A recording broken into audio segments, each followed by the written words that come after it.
ओम गण गणपते नमः। बोले गणेश जी महाराज की जय, बुध देव की जय। प्रिय भक्तजनों, बुध को बुद्धि का कारण माना गया है, जो कि एक महत्वपूर्ण ग्रह भी है। अगर किसी की कुंडली में बुध खराब हो तो उसके जीवन में कभी भी तरक्की नहीं होती है, साथ ही उसे कभी भी कामयाबी नहीं मिलती है। बुध को व्यापार और बहन बेटी का कारक भी माना जाता है। इस दिन भगवान गणेश का दिन होता है, जो कि बुद्धि के देवता माने जाते हैं, जो अपने भक्तों के सभी विघ्न बाधाओं को हरण कर लेते हैं। इसीलिए उन्हें विघ्नहर्ता भी कहा जाता है। अगर कोई इनका सच्चे मन से पूजन करे तो उनको जीवन में धन और सुख समृद्धि की कभी कमी नहीं रहती। और भगवान गणेश, जिन्हें विघ्नहर्ता भी कहते हैं, उनकी पूजा अर्चना करने से जीवन के सभी दुख दूर हो जाते हैं। और इस दिन व्रत रखने का भी विधान है। अगर कोई इस दिन सच्चे मन से गणेश जी की आराधना करता है तो उसके जीवन के सभी कष्ट दूर हो जाते हैं। तो आज हम इस वीडियो में बुधवार की व्रत कथा सुनेंगे। इस कथा को सुनने अथवा पाठ करने मात्र से आपके जीवन में धन, बल, बुद्धि, विद्या की वृद्धि होती है तथा आने वाले सभी संकटों का नाश होता है। तो आइए सुनते हैं। उससे पहले आप सभी प्रेम से बोलिए श्री गणेश जी महाराज की जय, बुध देव की जय। प्राचीन काल की बात है। किसी ग्राम में एक साहूकार अपनी पत्नी के साथ रहता था। पति पत्नी दोनों भगवान गणेश जी की पूजा करते थे और दिन दुखियों की मदद करने के लिए हमेशा तत्पर रहते थे। और ईश्वर की कृपा से उनके पास धन धान्य की कोई कमी नहीं थी। कमी थी तो बस एक संतान की। पति पत्नी संतान नहीं होने से दुखी रहते थे। तब गांव वाले संतान न होने की वजह से उन्हें हमेशा ताने सुनाते थे। पर साहूकार और उसकी पत्नी को ईश्वर पर पूर्ण विश्वास था। ईश्वर ने जरूर कुछ अच्छा सोच के रखा होगा हमारे लिए, ऐसा सोचा करते थे। एक बार वह पति पत्नी मंदिर में भगवान गणेश जी के दर्शन और पूजा अर्चना करने गए। और जब वे दोनों पूजा करके बाहर आए तो उन्होंने देखा कि एक बालक मंदिर की सीढ़ियों पर बैठकर रो रहा है। और उसके पास किसी को ना देखकर पति पत्नी दोनों बालक के पास गए और बालक को शांत कराया और उसके माता पिता को ढूंढने लगे। और जब उस बालक के माता पिता पति पत्नी को नहीं मिले तो वे दोनों बच्चे को मंदिर के पुजारी के पास ले गए और उन्होंने पुजारी से बोला, ये बच्चा हमें रोते हुए मंदिर के बाहर मिला है, क्या आप इसके माता पिता को जानते हैं? तब पुजारी ने कहा, नहीं। और अब पति पत्नी और पुजारी तीनों लोग बालक के माता पिता को ढूंढने लगे। काफी देर ढूंढने पर बच्चे के माता पिता नहीं मिले। तब पुजारी ने साहूकार और उसकी पत्नी को कहा, आप इस बालक को अपने घर ले जाइए।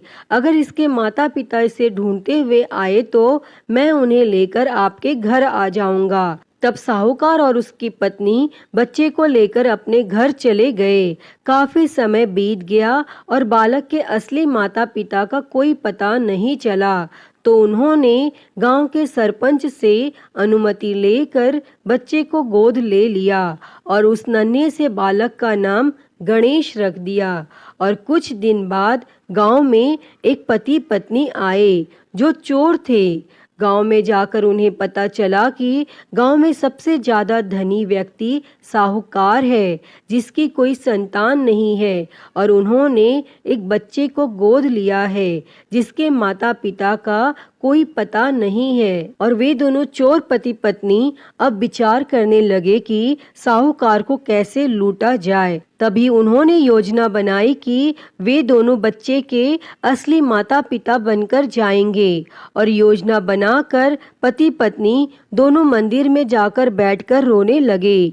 उन्हें रोता देखकर मंदिर के पुजारी आए और उनके रोने का कारण पूछने लगे। पति पत्नी ने बताया कि आज से 4 साल पहले इसी मंदिर में हमारा बच्चा खो गया था। उसे ही याद करके हम रो रहे हैं और तब से हम अपने बच्चे को अलग अलग जगह खोज रहे हैं, पर वह हमें कहीं नहीं मिला। तब पुजारी ने बोला, एक बालक है जो उन्हें 4 साल पहले मंदिर की सीढ़ियों पर मिला था। शायद वह आपका ही पुत्र हो। वह बालक गांव के साहूकार के घर पर है। आप लोग मेरे साथ चलिए, मैं आपसे आपके पुत्र को मिलवाता हूँ। और इतना कहकर पुजारी उन दोनों पति पत्नी को लेकर साहूकार के घर चल दिए। और वहां जाकर पुजारी ने साहूकार को बताया कि गणेश के असली माता पिता मिल गए हैं और वह गणेश को लेने आए हैं। और यह सुनते ही साहूकार और उसकी पत्नी दोनों बहुत दुखी हुए, लेकिन वे दोनों गणेश को उसके असली माता पिता को सौंपने के लिए तैयार हो गए। और शाम का वक्त था। साहूकार ने उन दोनों पति पत्नी से बोला, आप लोग आज विश्राम करें और कल प्रातः काल होते ही निकल जाइएगा। और यह सुनते ही पति पत्नी दोनों खुश हो गए, क्योंकि उन्हें चोरी करने का मौका मिल गया था। और तब रात्रि को जब साहूकार और उसकी पत्नी सोने चले गए, तभी दोनों चोर पति पत्नी उठे और चोरी करने के लिए तिजोरी को तोड़ने लगे। और आवाज सुनकर घर का नौकर जग गया और उसने जाकर देखा तो वही पति पत्नी थे जो खुद को गणेश का माता पिता बता रहे थे। तब नौकर ने कमरे का दरवाजा बाहर से बंद कर दिया और तेजी से मालिक को बुलाने लगा। और आवाज सुनकर साहूकार और उसकी पत्नी दौड़ते हुए आए और चिल्लाने का कारण पूछने लगे। तब नौकर ने बताया कि ये दोनों पति पत्नी तिजोरी से चोरी कर रहे थे। और यह सब देखकर वे समझ गए कि ये दोनों गणेश के माता पिता नहीं बल्कि चोर हैं। साहूकार ने गणेश को देने से मना कर दिया और बोले कि चले जाओ यहाँ से। पर उन दोनों धोखेबाज पति पत्नी ने निर्णय किया कि वो अब गणेश को अपने साथ ले जाकर ही रहेंगे। तब पति पत्नी दोनों गांव के सरपंच के पास गए और बोले, साहूकार उनके पुत्र को वापस नहीं दे रहा है। तब सरपंच ने साहूकार और उसकी पत्नी को गणेश को साथ लेकर सरपंच के सामने प्रस्तुत होने की सूचना भेजी और साहूकार अपनी पत्नी और गणेश को लेकर आ गए। तब सरपंच ने भी फैसला किया कि साहूकार की पत्नी तथा दूसरी औरत जो गणेश को अपना पुत्र बोल रही थी, उन्हें सूर्य देवता के सामने अपना आंचल फैला के खड़े हो जाना है और जिसके भी आंचल से गणेश के मुंह में दूध जाएगा, गणेश उसका पुत्र कहलाएगा। तब दोनों औरतें अपना आंचल सूर्य देवता के सामने फैला के खड़ी हो गई और प्रार्थना करने लगी। तब भगवान गणेश जी के आशीर्वाद से साहूकार की पत्नी के आंचल से दूध की धारा गणेश के मुंह में आ गई।